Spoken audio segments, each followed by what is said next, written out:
안녕하세요, 정세입니다. 한팔 제병이 완성도 있게 하지 못하면서 양팔 제병을 잘하기는 굉장히 힘듭니다. 우리 양팔 제병은 에너지 소모가 많은 영법이지 결코 배우기 어려운 영법은 아니에요. 배우기 가장 어려운 영법은 평형이고요. 양팔 제병은 배우기는 쉽지만 에너지 소모가 가장 큰 영법입니다. 왜냐하면 양팔이 물 밖에 나오는 유일한 영법이기 때문에. 그래서 양팔 제병이 에너지 소모가 크고 힘들고요. 자, 우리 그 전 단계인 한팔 제병을 배우셨을 건데 한팔 제병까지는 너무 쉽고 누구나 다 잘할 수 있고, 이 한팔 제병은 완벽하게, 웨이브 한팔 제병 완벽하게 하실 수 있어야지 조금 더 좋은 퍼포먼스에. 자, 동호인분들이 양팔 제병을 못하는 이유가 양팔 제병을 못해서가 아니라 저병 발차기를 못한 상태에서 웨이브로 넘어갔고, 웨이브가 안 되는 상태에서 한팔 제병이 넘어갔고, 한팔 제병이 제대로 안 되는데 자꾸 양팔 제병을 하기 때문에 양팔 제병은 절대로 안 되는 거예요. 힘만 엄청나게 드는 거죠. 예, 운동은 잘 될 거예요. 힘드니까. 예. 근데 제가 아까도 말씀드렸듯이 한팔 제병은 너무나 쉽고, 그 다음에 체력수보다 엄청나게 적게 들고, 누구나 다 100점짜리 한팔 제병을 할 수 있는 너무나 쉬운 영법 중에 하나입니다. 그래서 이 한팔 제병 중에서 여러 가지 실수하는 점들을 제가 이제 말씀드릴게요.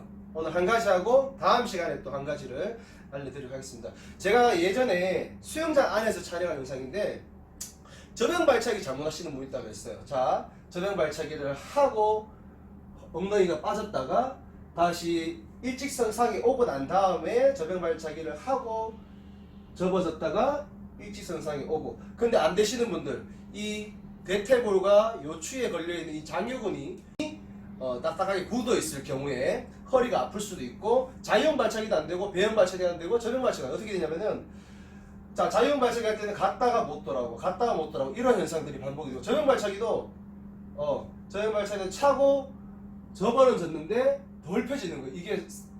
이게 너무 딱딱하게 굳어서. 그러고 이 상태로 계속 발차기 하는 거예요. 저항을 계속 받으면서.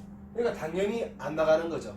자, 그리고 지금 한팔 제병할 때 또 어떤 문제점들이 생기냐면은, 우리가 저병 발차기는 저도 입수킥과 출수킥을 구분해서 많이 시키진 않아요. 근데 한두 번 정도는 꼭 시켜본단 말이에요. 보통은 우리 저병 발차기는 입수킥을 해요. 뭐 킥판을 잡고 하건 누르면서 엉덩이를 들어주는 입수킥. 이게 입수킥이죠. 그럼 출수킥은 어떻게 돼요? 몸이 일자가 된 상태로 이제 킥을 하면서 몸이 빠져나오는 게 이제 출수킥인데, 한팔 저병할 때 어떤 실수가 많이 나오냐면은, 자, 웨이브 할 때 입수킥은 연습을 많이 했어요. 연습을 많이 해서 웨이브 하면서 엉덩이 나오면 잘 해요.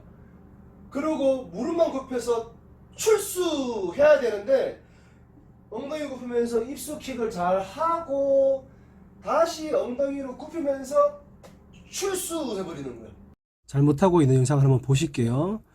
출수할 때 지금 고관절과 무릎이 같이 굽혀졌다가 같이 펴지는. 자, 출수할 때 지금 사진처럼 이렇게 척추와 대퇴골이 일자가 된 상태로 해야 되는데, 무릎과 고관절이 같이 굽혀졌다 같이 펴지는, 무릎과 고관절이 같이 굽혀졌다 같이 펴지는, 이렇게 나쁜 발차기를 하고 계신 거죠. 출수 시 저항을 많이 받는 몸의 형태가 되는 거죠. 처음에 이렇게 하시는 분들이 너무 많은데, 이거는 지금 계속 한팔 저병을 해서 고칠 수도 있지만, 그 전 단계에서 이제 킥판을 잡고 입수, 그다음 몸이 대각선으로 기울어지면은 무릎만 톡 차서 출수, 입수, 몸이 대각선으로 기울어지면 무릎만 톡 차서 출수. 이게 왜 그러냐면은 한팔 저병 할 때 좀 더 강하게 높이 나와야 숨을 쉴 수 있다는 강박관념 때문에 웨이브하고 발을 너무 세게 차다 보니까 엉덩이가 쭉 가는 거예요. 그 다음에 첫 번째 이유는 이제 출수킥을 너무 강하게 차려고 하다 보니까 이런 발차기가 되는 거고, 두 번째는 킥판 잡고 이제 입수킥, 엉덩이가 움직이는 킥만 연습해서 그래. 그래서 요거는 킥판 잡고 아까 말씀드렸다시피 내려갔다가 올라올 때 무릎만 툭 쳐주는 킥. 이게 킥이 또 발목 유연성이 약하거나 킥이 안 되시는 분은 이게 잘 안 돼요. 그러면은 숏핀과 롱핀을 각각 이용해서 좀 더 숏핀 신고 중간 정도의 깊이로도 가보고, 롱핀 신고 더 깊이도 가보고 롱핏 신고 중간 깊이, 깊은 깊이, 얕은 깊이. 그래서 내가 경우에 따라서 이 딱 세 가지 정도의 얕고 중간 그리고 깊은 정도의 깊이를 만드실 수 있어야 됩니다. 그리고 항상 사람들이 이제 좀 급해요. 급하기도 하고 이 성인분들 같은 경우는 이 수영할 때 흥미도 굉장히 중요하기 때문에 어린이들은 엄마들이 막 보내서 가는 거고요. 그죠? 아 가기 싫어 그래도 보내서 가면 또 재밌게 하고 오는데 성인들은 재미없으면 안 한단 말이에요. 그래서 이 동호인분들이 급하게 자꾸 진도로 나가는 부분이 있고 뭐가 발차기가 안 되는 상태에서 그 다음에 또 학습장에서는 또 그렇게 또 발차기를 끌고 나갈 수도 없어요. 왜? 싫어서 다 그만둬 버리니까. 또는 내가 어떤 선생님이 수영장에서 뭐 팀장님 저는 이번 주 4회 강습 중에서 뭐 16회를 발차기만 시키겠습니다. 너 그만둬. 너 그러면 너 안 돼.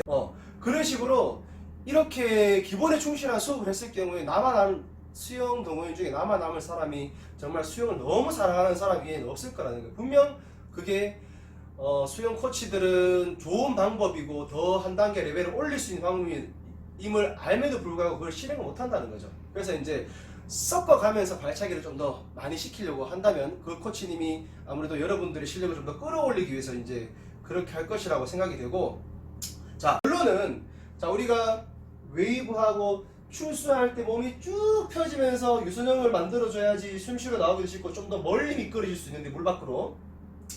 근데 이게 하면서 엉덩이가 굽혀지고 이렇게 발차기 펴주시는 분들은 두 번째 킥을 하지 않고 자 웨이브 할 때 입수 킥은 쫙 해주는 거야. 쫙 하고 두 번째 킥은 발을 안 차고 팔만 돌리는 거예요.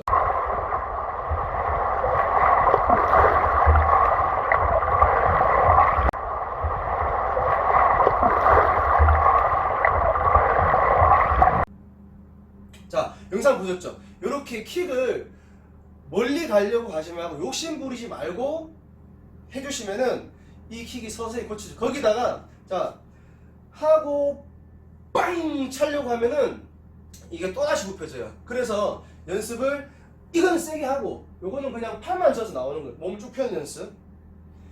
이거는 하고 팔만 쭉 펴고 하면 여기서 이거는 하고 여기서 톡 쳐주는 웨이브 나올 때 톡 요렇게 점점점 발차기를 가볍게 붙여나가야지 내가 숨쉬기 할 때 일자로 숨 쉴 수 있다는 거. 그리고 지금 나가신 이 영상도 자 이거 고치는 방법이 있습니다. 이 두 번째 킥을 출수 킥을 하지 않으면은 바로 고칠 수가 있습니다. 이렇게 해서 그냥 고 피드백 받고 바로 고치신 분이거든요. 그래서 너무 급하게 생각하지 마시고 어쨌든 아래 단계들이 충분하게 연습이 돼야지 위에 단계들을 보다 쉽게 좋은 퍼포먼스를 할 수 있다는 거 그렇게 알고 계시면 되는데 추가적으로 또 말씀드리면은 다른 요법도 다 마찬가지입니다. 자유형 발차기가 안 돼서 성인들은 자유형 발차기가 안 돼도 어깨 롤링과 어떤 팔의 움직임만 잘해도 자유형을 할 수가 있어요. 근데 어린이는 그게 잘 안 되거든요. 그래서 발차기를 더 많이 해서 기초가 어른들과 더 튼튼하게 되는 거고 성인들은 좀 지겹기도 하고 발을 좀 못해도 팔 쪄서 갈 수 있기 때문에 이제 자유형은 발을 못 차도 자유형 할 수 있게 되는 거예요. 근데 배영에 가면은 저는 이제 그렇게 팔 기술로서 어쨌든 자유형을 만들어 놓고 발은 꾸준하게 조금 상승시켜 맨발로도 자유형을 할 수 있게끔 하는데 배영 딱 하면은 그냥 바로 오리발을 시킵니다. 그렇게 자유형을 그렇게 어렵게 해서는 배영은 절대 다리를 띄운 상태로 할 수 없기 때문에. 그래서 어쨌든 발차기가 너무 중요하고 우리 수영할 때 모든 것들 중에서 제일 중요한 거는 성인분들 남자분들은 특히 발목 유연성입니다. 발목 유연성을 뒤집는 것도 해주셔야 되고 또 앞으로 이렇게 엄지발가락이 정강이쪽으로 다가오는 그것도 많이 해주셔야 되고 발목 돌리기를 내외전 외외전도 많이 해주셔야 되고요. 그래서 항상 기초에 충실하는 저는 제 영상을 선수 되실 분들은 보지도 않으실 거고 정말 너무나 수많은 수영을 너무나 어려워하는 또 제대로 배울 수 있는 환경이 아닌 분들이 수영을 좀 보다 쉽게 최소한의 수영을 하자 이 마인드로 이 영상을 만들고 있으니까 앞으로도 꾸준하게 시청 부탁드리고 제가 초보자, 중급자분들이 많이 하는 실수를 더 많이 발견해서 좋은 아이템들로 여러분들께 지도해 드리도록 하겠습니다. 제 영상이 마음에 드시면은 구독과 좋아요도 꼭 부탁드리겠습니다. 이상 감사합니다.